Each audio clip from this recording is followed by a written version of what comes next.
Arestado ang 26 anyos na lalaki sa Bangaldan, Pangasinan matapos umanong pilitin ang isang 17 anyos na dalagita na makipagtalik sa kanya kapalit ng nautang na pera.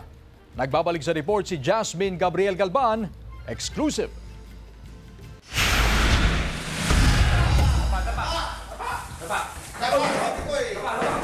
Arestado ang 26 anyos na lalaki sa entrapment operation ng Bangaldan Police sa isang inn sa Bangaldan, Pangasinan hapon ng Miyerkules. Pinipilit umano ng suspect ang 17 anyos na dalagita na makipagtalik sa kanya bilang bayad sa nahiram niyang perang nagkakahalaga ng 1,500 pesos. Pinagbabantaan din daw ng suspect ang dalagita na meron siyang ilalabas na video kung hindi siya pumayag na makipagtalik sa kanya.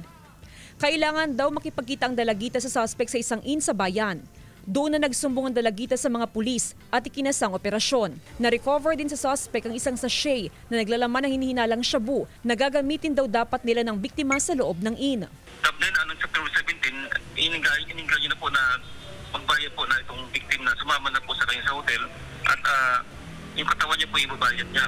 Sabi niya, magsashabu sila sa loob at magtatalik. Pero lingid sa kaalaman ng suspect, bahagi na pala ito ng operasyon laban sa kanya. Hindi ko naman na gustong basta maniningil lang sana. Kaso, wala. Na-frame up na. Wala rin daw katotohanan na pinipilit at tinatakot niyang biktima. Patong-patong na kaso ang kinakaharap ngayon ng suspect. Sinisikap ng GMA Regional TV na makuhanan ng pahayag ang biktima. Kasama si Daryl Peralta, Jasmine Gabriel Galban, One North Central Luzon.